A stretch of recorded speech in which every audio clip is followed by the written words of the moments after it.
34과입니다. 점점 끝을 향해 달려가고 있습니다. 이제 85, 86, 87문이니까 얼마 안 남았습니다. 자, 계속해서 우리가 문제 하나씩 잘 살펴볼 수 있길 원하고요. 이제 제가 질문하면 여러분들이 답을 읽으시면 되겠습니다. 85문, 우리의 죄로 인하여 마땅히 받아야 할 하나님의 진노와 저주를 피하게 하려고 하나님께서 우리에게 요구하시는 것은 무엇인가?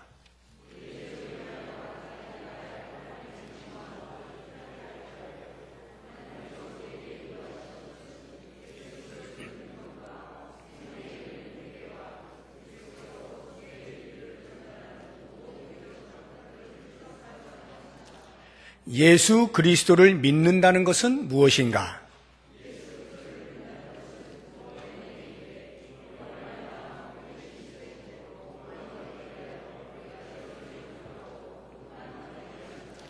생명에 이르는 회개가 무엇인가?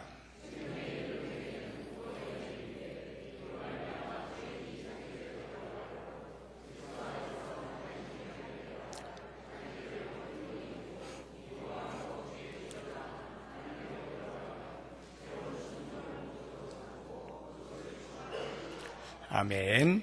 자, 이와 같은 질문과 답변들을 제가 다시 종합해서 함께 몇 가지 내용으로 살펴보도록 하겠습니다. 85문은 그 내용에서 이제 86과 87 문제가 이렇게 파생되어져 나온 겁니다. 자, 그럼 먼저 예수 그리스도를 믿는다는 것이 무엇이냐 하는 부분부터 우리가 생각을 해 보겠는데요. 예수 그리스도를 믿는다는 것, 믿음 또는 신앙 이렇게 표현을 하죠. 자, 그것은 첫 번째 구원의 은혜다 이렇게 말하고 있습니다. 구원의 은혜, 믿음으로 구원을 받죠. 우리는 믿음으로 말미암아 구원을 받습니다. 자, 하나님 말씀을 같이 한번 보겠습니다. 히브리서 10장 39절 시작.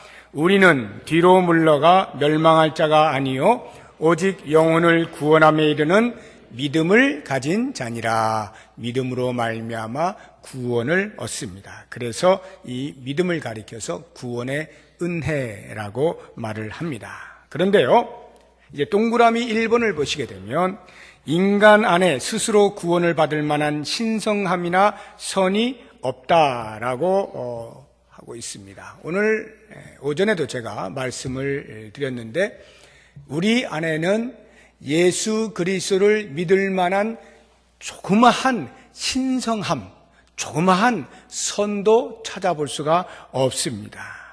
요한복음 1장 5절 제가 오늘 아침에 말씀드렸죠? 같이 한번 읽어보겠습니다. 시작. 빛이 어둠에 빛이 돼 어둠이 깨닫지 못하더라. 어둠은 빛을 깨달을 수가 없어요. 우리의 타락한 이 마음 속에서 절대 선을 가지신, 절대 거룩하신 예수님을 발견하거나 받아들이거나 깨달을 수 없다 하는 것입니다. 그래서 두 번째, 행위로서는 어떤 사람도 의롭게 될 수 없다는 사실도 우리 성경을 통해서 찾아보겠습니다. 갈라디아서 2장 16절 말씀입니다. 같이 읽어봅니다. 사람이 의롭게 되는 것은 율법의 행위로 말미암음이 아니요 오직 예수 그리스도를 믿음으로 말미암는 줄 알므로 우리도 그리스도 예수를 믿나니 이는 우리가 율법의 행위로서가 아니고 그리스도를 믿음으로써 의롭다함을 얻으려 함이라. 율법의 행위로서는 의롭다함을 얻을 육체가 없느니라. 이러한 이유 때문에 믿음이라고 하는 것은 우리의 자랑이 아니라 감사의 이유가 되어야 하는 것입니다. 왜요? 믿음은 하나님의 선물, 전적인 은혜이기 때문입니다. 에베소서 2장 8절, 9절 말씀 같이 읽어봅니다. 너희는 그 은혜에 의하여 믿음으로 말미암아 구원을 받았으니 이것은 너희에게서 난 것이 아니요 하나님의 선물이라. 행위에서 난 것이 아니니 이는 누구든지 자랑하지 못하게 합니다. 네. 선물은 값없이 받는 것이죠. 은혜도 마찬가지입니다. 내가 받을 만한 가치가 없음에도 불구하고 받아지게 된 것, 이것을 은혜라고 합니다. 그렇기 때문에 그 구원의 은혜를 입은 우리들은 믿음으로 인하여서 자랑할 것이 아니라 감사할 일입니다.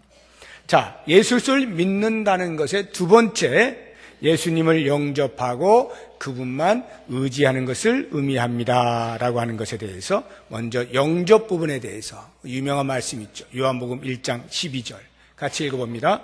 영접하는 자, 곧 그 이름을 믿는 자들에게는 하나님의 자녀가 되는 권세를 주셨으니, 예수 그리스도를 영접해야 됩니다. 나의 구세주라 영접해야 되는데, 이렇게 영접을 할 때 예수 그리스도도 영접하고 또 내 안에 원래 내가 섬기고 있던 그 무엇도 놔두고, 또는 예수 그리스도를 영접하고 또 다른 어떤 관심이 있는 대상에 대하여서도 또 영접하고, 이런 일은 있을 수 없습니다.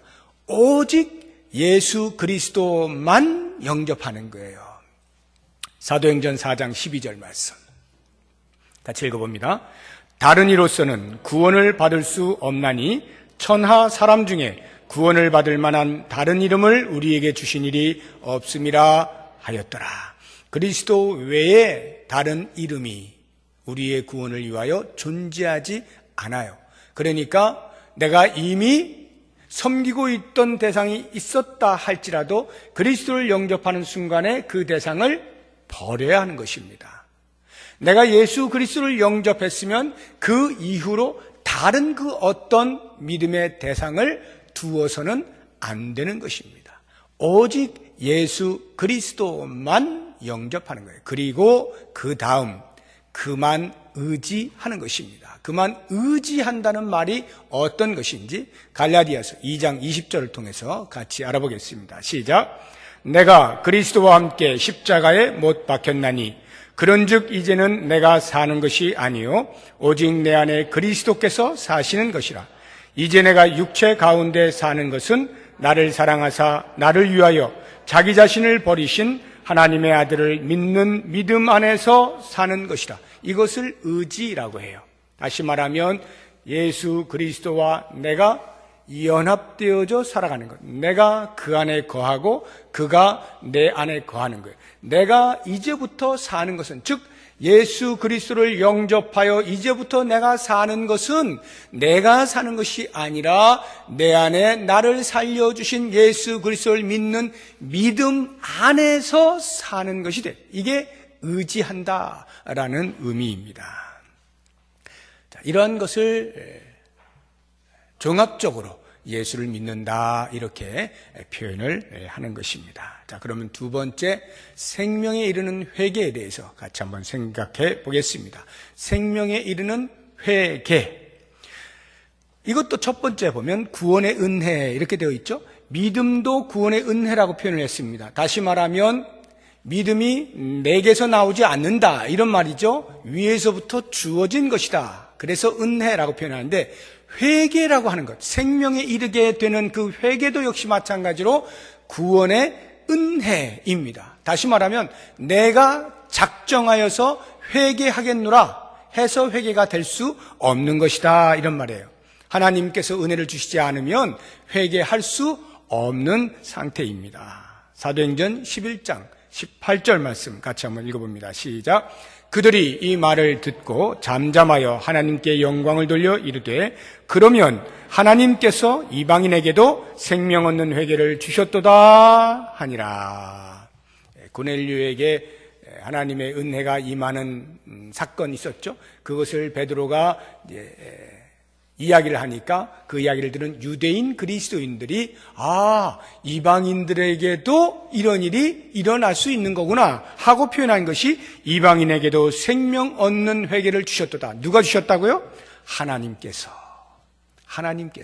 생명 얻는 회개를 하나님이 주셔야 할 수 있는 것이다 이 말이에요. 왜 그러면 우리 스스로 못하느냐? 에베소서 2장 1절에서 말하잖아요. 우리는 허물과 죄로 죽었다라고 표현하고 있거든요. 허물과 죄로 우리는 죽은 인생이에요.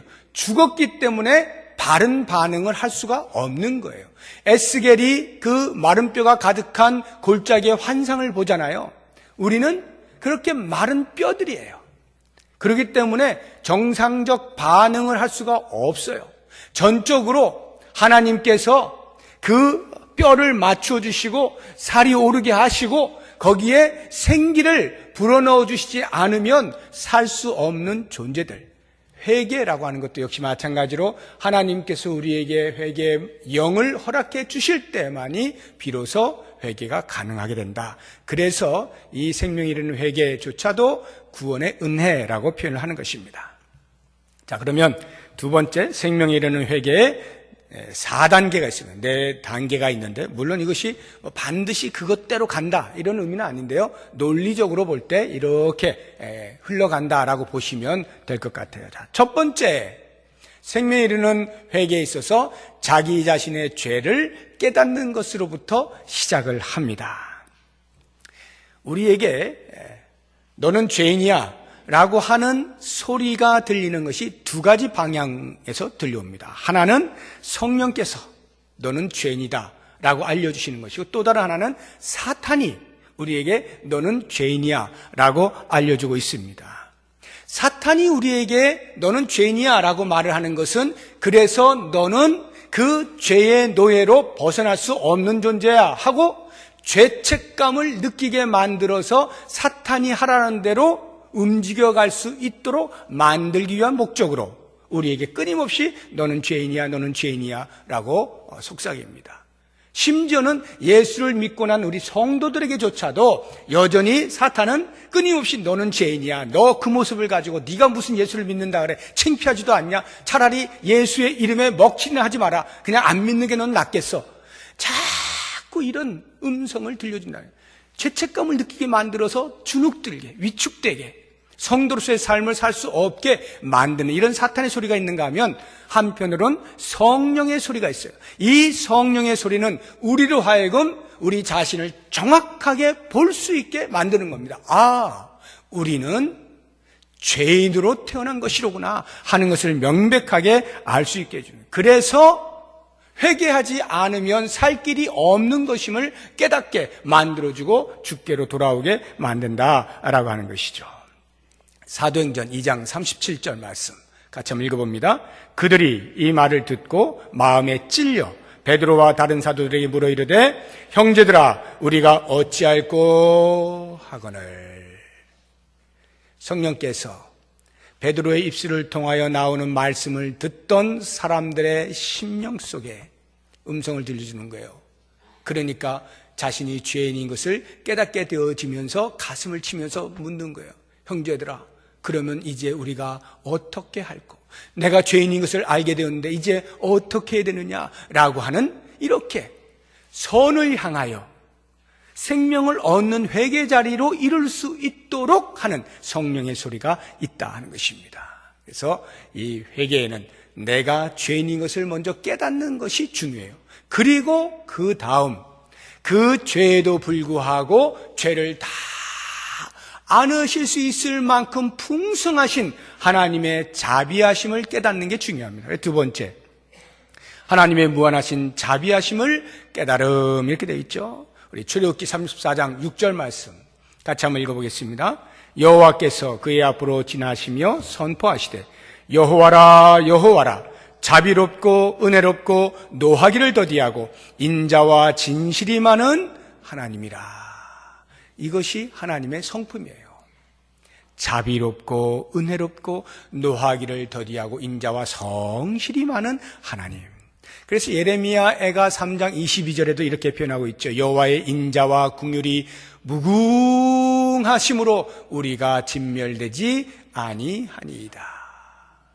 여호와의 인자와 긍휼이 무궁하시다, 무한하시다라고 하는 것입니다. 이러한 하나님의 자비하심을 깨닫게 되어질 때 우리는 드디어 내가 죄인인데 그 죄를 용서할 만큼 무한히 자비로우신 하나님 앞으로 나아갈 수가 있게 되겠죠. 그래서 세 번째가 죄를 떠나 하나님께로 돌아가는 것입니다. 시편 119편 59절 말씀 같이 읽어봅니다. 내가 내 행위를 생각하고 주의 증거들을 향하여 내 발길을 돌이켜 싸우며, 여기 주의 증거들이라고 하는 거예요. 주의 말씀들이죠. 하나님께로 돌아선다는 거예요. 하나님께서 말씀하신 바로 나아간다는 것입니다.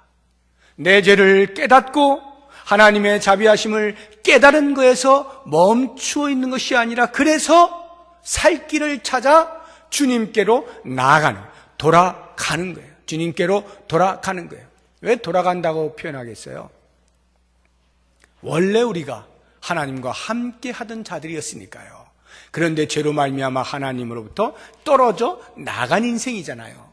그러니 그 죽은 인생이 다시금 하나님의 무한하신 자비하심 앞으로 나아가 살기 위하여 돌아가야 되는 거죠. 돌아가야 되는 것입니다. 그리고 제일 마지막 네 번째, 돌아가는 것으로 또 멈춰 있지 아니하고 순종을 목적하고 추구하는 것입니다. 아버지께로 나아갔어요. 그리고는 이제 아버지 말씀하시옵소서, 말씀하시는 대로 제가 살겠습니다 라고 하는 이 순종을 목적하고 추구하는 삶이 돼야 돼요. 이거에 대한 아주 좋은 예가 있죠. 삭개오를 보시면 되겠습니다. 누가복음 19장 8절 말씀 같이 읽어봅니다. 삭개오가 서서 주께 여짜오되 주여 보시옵소서, 내 소유의 절반을 가난한 자들에게 주겠사오며 만일 누구의 것을 속여 빼앗은 일이 있으면 내 갑절이나 갚겠나이다. 회개하여서 생명을 얻게 되어질 때에 이 자리에까지 나아가게 된다는 거예요. 회개의 열매를 맺는다, 순종의 자리에까지 나아가게 된다라고 하는 것입니다.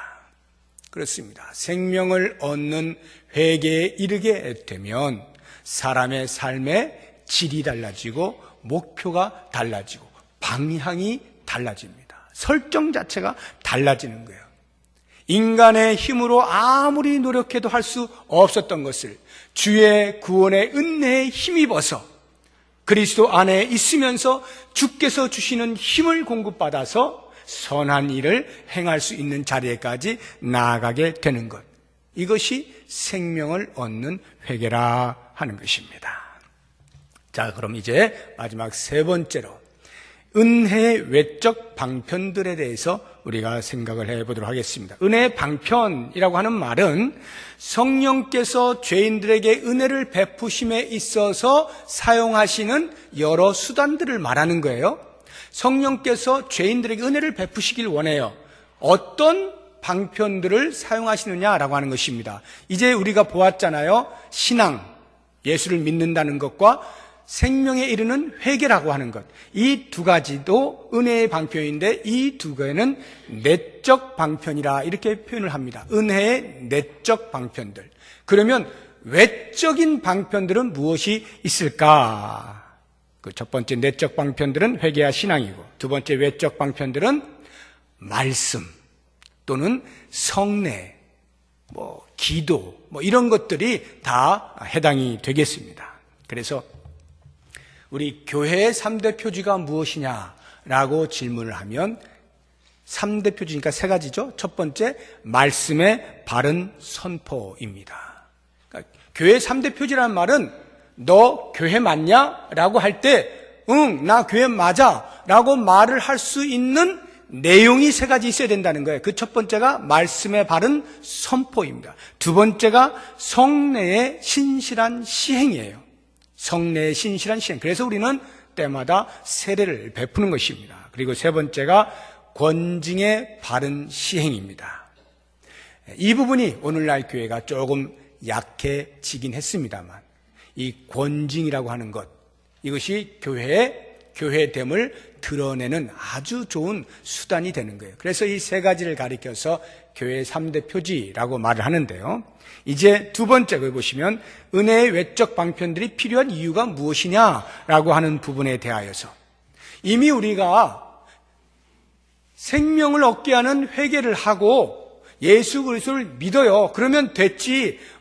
또 외적인 방편들, 성경이나 성례나 이런 것들이 왜 필요하냐라고 할 때, 그것은 우리가 받은 구원에 대하여 날마다 확증을 더해가는 것입니다. 우리의 받은 바 구원의 확증을 더해가기 위해서 이 외적 방편들이 꼭 필요하다라고 하는 것입니다. 우리 빌립보서 2장 12절 말씀 같이 읽어봅니다. 그러므로 나의 사랑하는 자들아, 너희가 나 있을 때뿐 아니라 더욱 지금 나 없을 때에도 항상 복종하여 두렵고 떨림으로 너희 구원을 이루라. 지금 이 말씀은 사도 바울이 빌립보 교회의 성도들에게 하는 말이에요.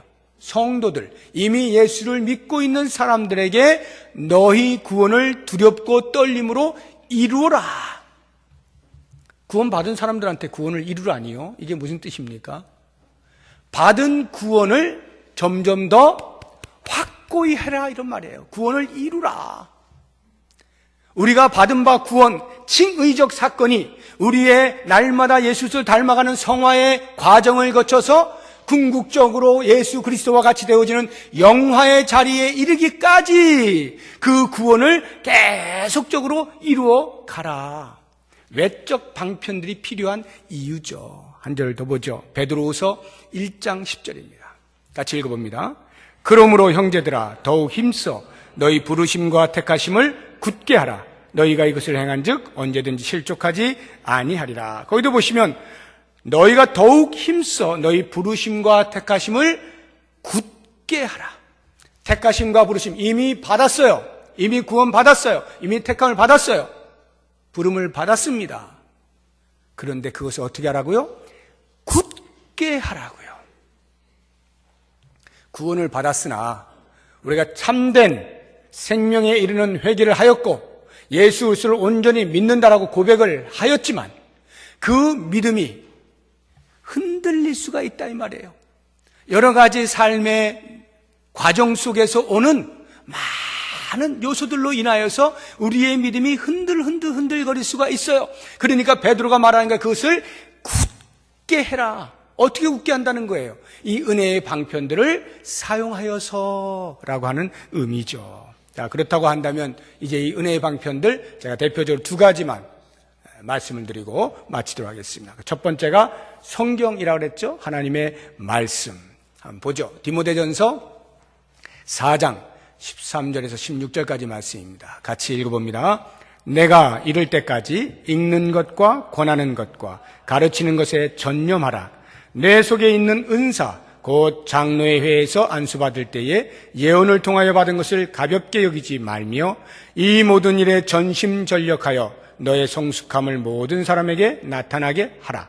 내가 내 자신과 가르침을 살펴 이 일을 계속하라. 이것을 행함으로 내 자신과 내게 듣는 자를 구원하리라. 이미 구원받아서 말씀을 가르치는 디모데가 뭘 또 구원을 또 받아요? 이 말의 의미가 뭡니까? 하나님의 말씀을 계속해서 묵상하고 연구하고 가르치고 전파하고 배우고 익히고 하는 이 모든 과정들을 통하여서 우리의 믿음을 어떻게 하라고요? 단단히 하라고요. 굳게 하라고요. 이루어 가라 이 말이죠. 하나님의 말씀은 우리의 삶의 믿음의 질을 높입니다. 하나님의 말씀을 듣고 배우고 그 말씀에 순종하며 살아가는 삶을 통하여 우리의 구원은 점점 영글어가는 거예요. 풋사과 같은 그러한 맛에서 점점 농익은 맛으로 나아가게 되는 거예요. 우리의 구원이라고 하는 것이 마치 그와 같다. 처음에는 아무것도 모르고 그냥 예수 믿소 라고 말할 뿐이었는데 나도 모르는 사이에 10년이 지나고 20년이 지나면서 그 예수님을 요만큼이라도 닮아가고자 하는 모습들이 내 속에서 발견이 되어지면서 계속하여 그리스도를 닮아가는 곳을 향하여 추구하여 나아가게 되는 것. 주의 말씀이 우리로 하여금 그렇게 만들어낸다. 그래서 오늘도 여전히 우리는 지금 여기 계신 분들 가운데 수십 년을 하나님의 말씀을 들었음에도 불구하고 또 듣고 있는 이유는 그 말씀으로 하여금 나로 더 믿음의 성숙을 이루어낼 수 있도록 구원의 더 영그른 자리에 나아가게 하기 위함이다라고 하는 것입니다. 그래서 바로 이와 같은 은혜의 방편으로서의 하나님의 말씀을 늘 사랑하고 가까이 대하고 펼쳐서 그 말씀을 읽고 듣고 사랑하고 순종하는 삶이 필요하다라고 하는 것입니다. 자, 두 번째, 성례가 있습니다. 성례라고 하면 기본적으로 세례입니다만 저는 세례와 성찬을 같이 말씀을 드리려고 합니다. 성찬도 우리가 은혜를 받을 수 있는 좋은 수단이 됩니다. 자, 먼저 세례를 보죠. 사도행전 2장 38절입니다. 같이 읽습니다. 베드로가 이르되 너희가 회개하여 각각 예수 그리스도의 이름으로 세례를 받고 죄 사함을 받으라. 그리하면 성령의 선물을 받으리니.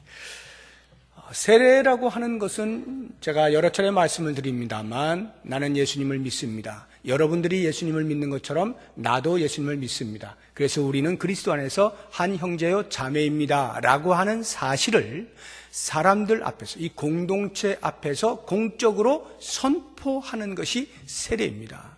그렇다고 하면 그 세례를 통해서 무슨 은혜가 다가오느냐라고 할 때 자신의 정체성에 대한 고백을 통하여 내가 누구인지를 더 단단하게 하게 되는 것이죠. 그러니까 세례를 받지 않는다 해서 예수를 안 믿는 것 아닙니다. 세례 안 받은 사람은 전부 예수 안 믿은 사람이냐? 그렇지 않아요. 세례를 안 받은 사람 중에도 얼마든지 예수를 믿고 있는 사람들이 있어요. 그런데 이 세례를 통하여서 모든 사람 앞에 나는 예수쟁입니다 라고 하는 것을 드러내는 이 행위를 통하여 내 믿음을 단단하게 만들어 가는 거예요. 모든 사람 앞에서 주저없이 선포할 수 있는 구원의 은혜의 감격을 표현하는 것. 이게 세례. 그래서 세례는 우리에게 얼마든지 은혜의 방편이 된다라고 하는 것이고요. 교회가 끊임없이 세례를 베푸는 이유가 바로 여기에 있어요. 성찬은 어떨까요? 한번 보죠. 고린도전서 11장 28절 29절 같이 읽어봅니다. 사람이 자기를 살피고 그 후에야 이 떡을 먹고 이 잔을 마실지니 주의 몸을 분별하지 못하고 먹고 마시는 자는 자기의 죄를 먹고 마시는 것이냐. 이게 굉장히 무서운 말씀이에요. 사실은 그냥 듣고 흘리고 할 수 있는 말이 아니라 성찬에 임할 수 있는 사람의 영적인 자격을 말하고 있는 거예요. 죄 지음을 알고 있는 상태에서 마치 죄 짓지 않은 사람처럼 입을 싹 닫고 그냥 나와서 성찬에 참여할 수 없습니다. 겉으로는 할 수 있어요. 사람들은 몰라요. 그러나 주님은 중심을 보시는 분이기 때문에 그 사람의 참여함이 성찬을 더럽히는 것이 되는 거예요. 그런 사람을 용서하지 않으시죠.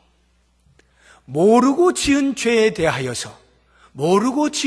대하여서조차도 우리는 성찬에 임할 때 주님, 혹시라도 제가 생각나지 아니한 죄 범한 일이 있을 때 주님 용서해 주십시오 라고 하는 진정한 회개를 하고 성찬에 임하는 거예요. 그래서 그 성찬의 거룩함, 그리스도의 몸과 피를 상징하는 그 성찬의 거룩함을 유지해 내야 되는 것입니다.